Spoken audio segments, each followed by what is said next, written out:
भारत की बेटी निमिषा प्रिया की फांसी रुकवाएंगे रूस के राष्ट्रपति व्लादिमीर पुतिन और ईरान के supreme leader Ayatollah Ali Khamenei.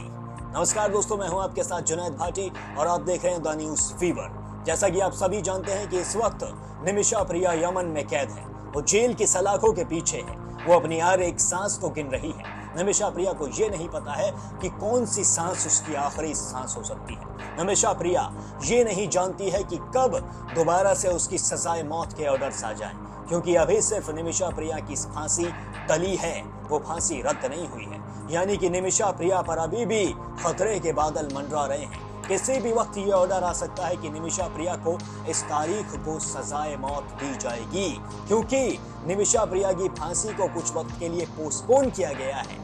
उसकी फांसी को हमेशा के लिए खत्म नहीं किया गया है, उसे अभी माफ नहीं किया गया है। निमिषा प्रिया की फांसी जो टली है, इसमें सबसे बड़ा जो क्रेडिट है वो मुस्लिम स्कॉलर ग्रैंड मुफ्ती अबू बकर साहब को जाता है। अबू बकर साहब निमिषा प्रिया के परिवार के उस वक्त काम आए जिस वक्त निमिषा को और उसके परिवार को सबसे ज्यादा उनकी जरूरत थी।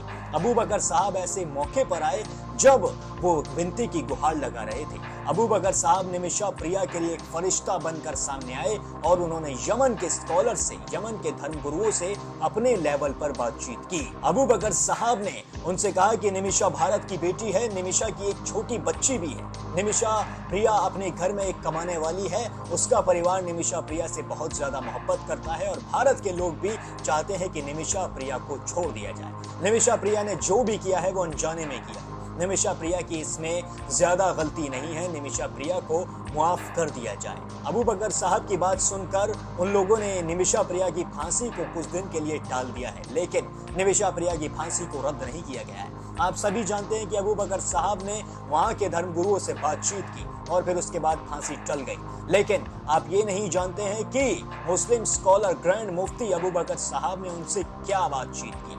उनसे ऐसा अबू बकर साहब ने क्या कहा कि वो फांसी टालने के लिए राजी हो गए। मैं आपको बताता हूँ। अबू बकर साहब ने उन स्कॉलर्स को एक कुरान की आयत का हवाला दिया। जी हाँ, कुरान की एक सूरत है, सूरत अल बकर, उसमें एक आयत है, आयत नंबर 178, जिसमें क़िसास और ब्लड मनी के बारे में बताया गया है, यानी कि शरिया कानून के बारे में उसमें जिक्र है। यमन में यही कानून चलता है। यमन में शरिया कानून चलता है। शरिया कानून में दो चीजें होती हैं। अगर कोई इंसान किसी को मार देता है, किसी की हत्या कर देता है, तो फिर उसके बदले उसे क़िसास दिया जाता है, यानी कि खून का बदला खून, मौत का बदला मौत। इस आयत में साफ साफ लिखा हुआ है कि अगर कोई किसी को जान से मार दे, कोई किसी को जानबूझकर मौत के घाट उतार दे, तो फिर उसे भी मौत दी जाए। अब चाहे वो गुलाम हो, मालिक हो, औरत हो या बुढ़ा हो, वो कोई भी हो, उसे जान से मारा जा सकता है। लेकिन इस सूरत में सिर्फ इतना नहीं है कि उससे मौत का बदला मौत से लिया जाए, उससे ब्लड मनी भी ली जा सकती है। जी हाँ, उसे माफ भी किया जा सकता है।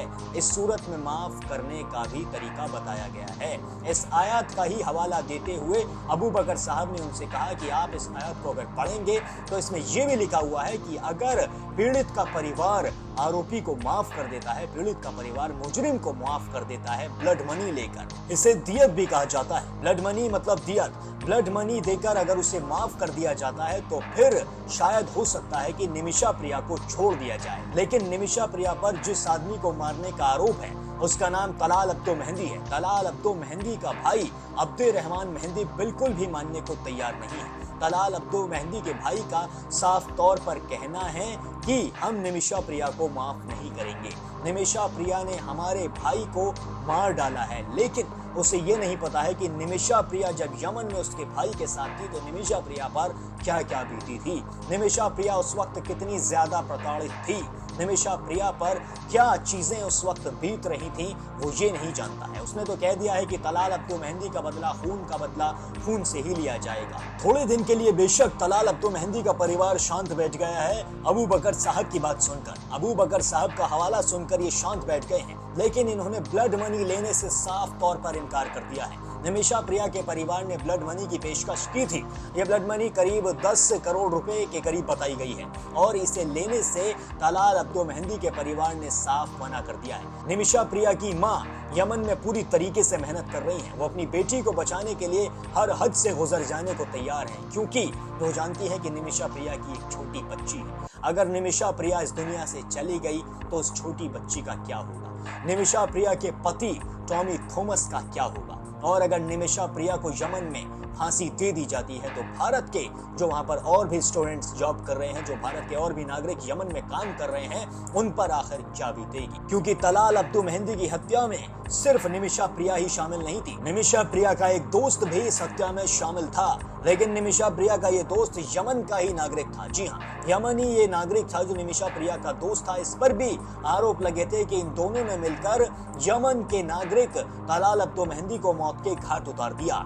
यानी कि ये दोनों ही इस हत्या में शामिल थे, लेकिन कोर्ट ने जो सजा सुनाई, सजाए मौत की, वो सिर्फ निमिषा प्रिया को सुनाई। इस यमनी नागरिक यानी कि निमिषा प्रिया के इस दोस्त को सजाए मौत की सजा नहीं सुनाई गई। इसे सुनाई गई है सजा आजीवन कारावास की। अब इस चीज पर एक्सपर्ट्स का मानना है कि जो विदेशी नागरिक होते हैं, यमन का कानून उन्हें लेकर ज्यादा सख्त होता है, जबकि जो वहां के लोकल नागरिक होते हैं उन पे कहीं ना कहीं थोड़ी सी उन्हें फ्रीडम दी जाती है, उन पर कहीं ना कहीं थोड़ा रहम किया जाता है। और ये साफ देखने को भी मिल रहा है। निमिषा प्रिया के इस यमनी दोस्त को सिर्फ आजीवन कारावास की सजा सुनाई गई है, जबकि निमिषा को फांसी की सजा सुना दी गई है। और निमिषा परिवार के लिए तलाल अब्दो मेहंदी का परिवार भी लगातार मौत की डिमांड कर रहा है। और अब निमिषा प्रिया को बचाने का एक ही रास्ता बचा है, और वो रास्ता है अयातुल्लाह अली खामनेई। जी हाँ, अब आप सोच रहे होंगे कि अयातुल्लाह अली खामनेई और व्लादिमीर पुतिन कैसे निमिषा प्रिया को वहां से बचा सकते हैं। तो मैं आपको बता दूं, निमिषा प्रिया जिस जेल में बंद है वो जेल यमन की राजधानी सना की सेंट्रल जेल है, और सना में वहां पर हूतियों का कब्जा है। जी हाँ, हूतियों की सरकार वहां पर चलती है, और हूती सिर्फ एक इंसान की बात मान सकते हैं, वो है अयातुल्लाह अली खामनेई। अयातुल्लाह अली खामनेई जो कहते हैं हूती वो करते हैं। अगर अयातुल्लाह अली खामनेई कह दें कि सुपर पावर अमेरिका या फिर इजराइल पर हमला करना है, तो हूती बिल्कुल भी एक बार को भी सोचेंगे नहीं और वो सीधा हमला कर देंगे। अगर अयातुल्लाह अली खामनेई ने यह कह दिया कि भारत की बेटी निमिषा प्रिया को छोड़ दिया जाए, तो हूती एक पल के लिए भी ना सोचकर निमिषा प्रिया को माफ कर सकते हैं, और तलाल अब्दो मेहंदी का परिवार भी निमिषा प्रिया को शायद माफ कर सकता है। और यहाँ पर काम आ सकती है हमारे पीएम नरेंद्र मोदी की विदेश नीति। हमारे पीएम नरेंद्र मोदी अगर अली खामनेई से या फिर ईरान की सरकार से बात करते हैं तो फिर निमिषा प्रिया का बचना मुमकिन हो सकता है, क्योंकि ईरान के जो रिश्ते हैं हमारे भारत के साथ वो अब तक ठीक हैं। भारत ने कभी भी ईरान के किसी भी काम में टांग नहीं अड़ाई है, और ना ही भारत रूस के काम में टांग अड़ाता है। भारत हमेशा कूटनीतिक तरीके से ही फैसले लेता है, और भारत की यही कूटनीति अब निमिषा प्रिया को बचाने के काम आ सकती है। अगर विदेश मंत्री एस जयशंकर ईरान की सरकार से बात करें तो फिर यह संभव हो सकता है कि निमिषा प्रिया को बचा लिया जाए।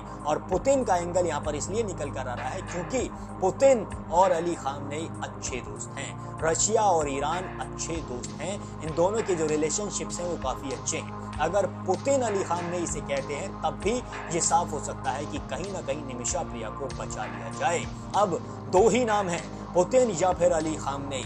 अगर इन्होंने हूतियों से कह दिया कि निमिषा प्रिया को छोड़ दिया जाए तो निमिषा प्रिया को शायद छोड़ा जा सकता है। निमिषा प्रिया इतने सालों से जो यमन में सह रही है वो शायद ही अभी तक किसी ने सहा होगा।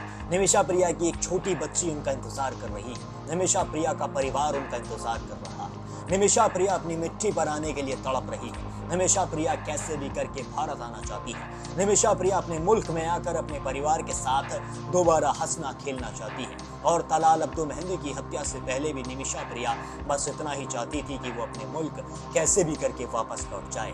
और तलाल अब्दो मेहंदी पर आरोप है कि निमिषा प्रिया का पासपोर्ट उसने छुपा कर रख रखा था, वो निमिषा प्रिया को शारीरिक तौर पर प्रताड़ित करता था, निमिषा प्रिया का जीना उसने हराम कर रखा था, इसीलिए निमिषा प्रिया ने तंग आकर ये कदम उठाया। निमिषा प्रिया ने सिर्फ और सिर्फ तलाल अब्दो मेहंदी को नींद की गोलियां इसलिए दी थी ताकि वो बेहोश हो जाए और निमिषा प्रिया अपना पासपोर्ट लेकर वहां से निकल जाए। उसे ये नहीं पता था कि तलाल अब्दो मेहंदी की जान चली जाएगी। ना ही उसे ये पता था कि इतना बड़ा निमिषा प्रिया के ऊपर दुखों का पहाड़ टूट पड़ेगा। अब कैसे भी करके निमिषा प्रिया बच जाए तो निमिषा प्रिया की एक जो छोटी बच्ची है उसकी जिंदगी भी हमेशा के लिए सफल हो जाएगी। अगर आप भी चाहते हैं कि निमिषा प्रिया को फांसी ना हो, अगर आप भी चाहते हैं कि निमिषा प्रिया अपने परिवार के साथ वापस से आकर अच्छे से रहे, अपनी बेटी के साथ हंसे खेले, अपनी बेटी को पढ़ाए लिखाए, उसे एक अच्छी जिंदगी दे सके, तो कमेंट में justice for Nimisha Priya and save Nimisha Priya जरूर लिख दें, क्योंकि आप इस वीडियो को जितना ज्यादा शेयर करेंगे उतना ही सरकार इस मुद्दे पर ध्यान देगी और निमिषा प्रिया को बचाया भी जा सकता है। तब तक के लिए देखते रहिए द न्यूज़ फीवर।